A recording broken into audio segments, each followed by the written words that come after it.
સ્વાગત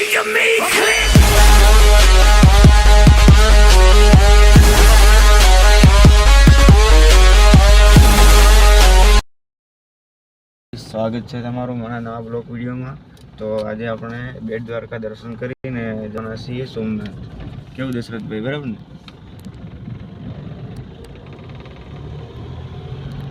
તો ચલીએ આપણે જઈએ બેટ દ્વારકા મંદિરના દર્શન કરીને પછી નીકળશું સોમનાથ। કન્ટિન્યુ। આ ચાલુ નહીં, કેમેરા દેખાતો નહીં, આઈફોનમાં કેમેરા ચાલુ। બોલો ગુડ મોર્નિંગ બધા। Good morning. જય દ્વારકાધીશ। જય દ્વારકાધીશ। તો આપણે બેટ દ્વારકાના દર્શન કરવા જવાના છે।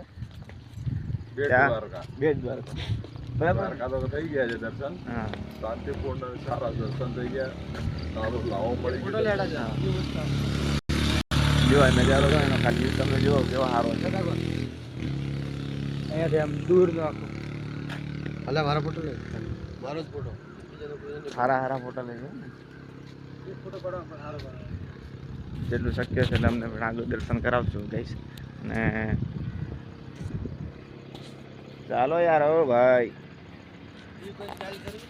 આપણી યાત્રાનો બીજો દિવસ એ પણ યાત્રાનું સ્ટાર્ટિંગ ઉગતા સુરતની સાથે હવે 5:30 અમે નીકળી ગયા રૂમથી બી। અમે ટેક ઓફ કરીને અત્યારે અમે દ્વારકાધીશના અધિપતિ બ્રહ્માંડના દર્શન કરવા જઈ રહ્યા છીએ।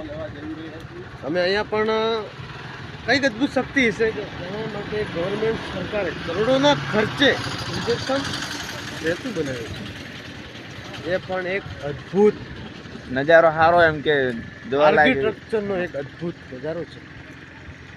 એ પણ જોવો જોઈએ લાભમાં। એ પણ અમને તમને 1.5-2 કલાક પછી બતાવશું। આગળ વિડીયોમાં તમને બતાવશું। આ ભાઈને ક્યાં ખબર પડે 1.5 કલાક પછી स्टेप बाय स्टेप मंदिर की तरफ जा रहे हैं। આ ભાઈને ગુજરાતી હરકો બોલતા ન આવતો તો હિન્દી માં વાત કરે છે હવે।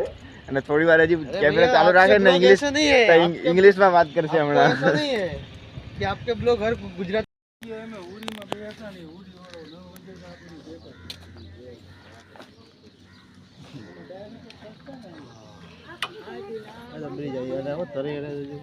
સબસ્ક્રાઇબ કરો ચેનલને। જો આપણો વિડીયો ચાલુ છે જોવાનું, સબસ્ક્રાઇબ કરી દો ચેનલને। જબરજસ્તી અહીંયા કરાવે છે, જબરજસ્તી કરાવવી જ પડે ને, તમે સબસ્ક્રાઇબ નથી કરતા તો હું કહું। તો ગાઈસ આપણે બેટ દ્વારકાના દર્શન થઈ ગયા છે।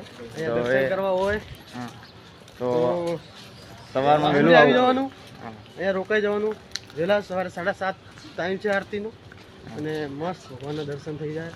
સવારમાં વહેલા આવે તો આપણે એકદમ વ્યવસ્થિત દર્શન થઈ જાય છે। હા, મજા આવે છે દર્શન કરવાની, અને એકદમ ક્લિયર દર્શન થાય છે। ભગવાનના મન શાંત થાય છે, પવિત્ર આત્મા બધું અહીંયા। અને દ્વારકાધીશ અહીંયા સાક્ષાત હાજરા હજૂર છે એવો આપણને અહેસાસ થાય છે। અને અહીંયા બેટમાં ચાવલનું બહુ મહત્વ છે, કારણ કે સુદામાએ શ્રી કૃષ્ણને અહીંયા ભેટ આપેલા। જય શ્રી કૃષ્ણ, જય દ્વારકાધીશ। તો આપણે હવે જવાનું છે ત્યાં બ્રિજ નવો હમણાં અત્યારે બનાવ્યો છે। કયો બ્રિજ છે? બેટ દ્વારકાનો પેલા સુરદર્શન બ્રિજ કહે છે। આપણે પેલા એ ઓડકામાં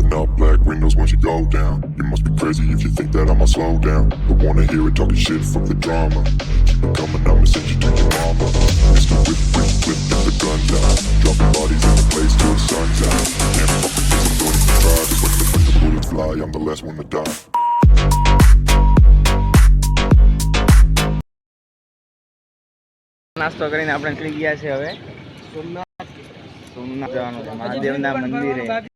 પણ આપણે જો પેલો બ્રિજ દેખાય ને, અને જો પેલો બ્રિજ છે ને, આપણે ત્યાં બી જવાનું છે આપણે ફોટોશૂટ કરવા માટે। અને પછી ત્યાંથી નીકળશું આપણે સોમનાથ। તો કઈ જગ્યાએ આમ લઈ જાય ક્યાં જવાનો? પેલો શું છે બ્રિજ જોડે? સોનાની નગરી દ્વારકા। સોનાની નગરી, હા, રૂકમણી મહેલ। તો ત્યાં જવું છે ના? અત્યારે અમે જો ટાઈમ ઓછો છે એટલે સોમનાથ જઈશું।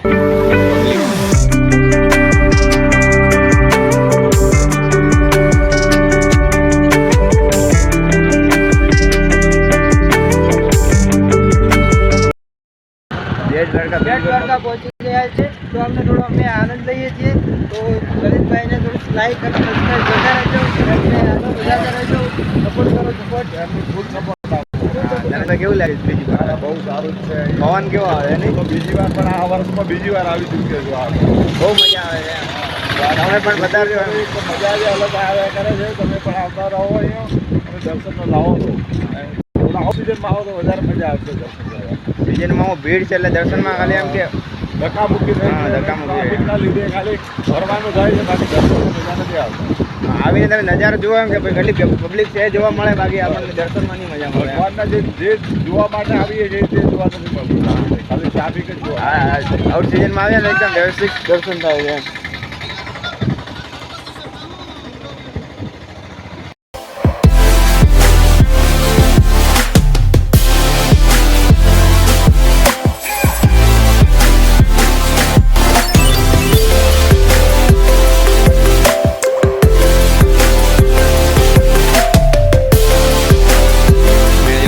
શૂટનું કામ ચાલુ છે.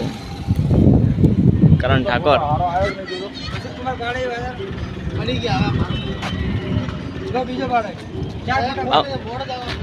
અમારો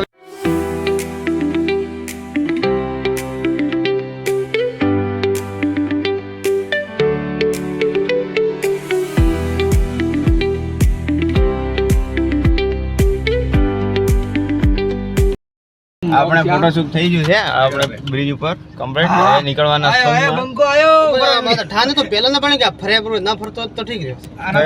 નીચે બોલ્ટ હા તો આવે જ એમ ફ્રી આવે જ. ના ના બોલ્ટ નથી ફ્રી આવતું ભાઈ. હા તો પછી ખોલીને તે હરકો કરી દઈશું. તો જય દ્વારકાધીશ. આપણે હવે નીકળવાના સોમનાથ. યશોદભાઈ જય દ્વારકાધીશ. સોમનાથ હવે પ્રયાગ મહાદેવના મંદિર દ્વારકાધીશના મસ્ત દર્શન થઈ ગયા છે. હવે આપણે સોમનાથ નીકળવાના છે. બોલીએ દ્વારકાધીશ કી જય. જય દ્વારકા બ્રહ્માંડ કે અધિપતિ દ્વારકાધીશ કી જય. તો જય માતાજી, જય દ્વારકાધીશ. તો તમને કન્ટિન્યુ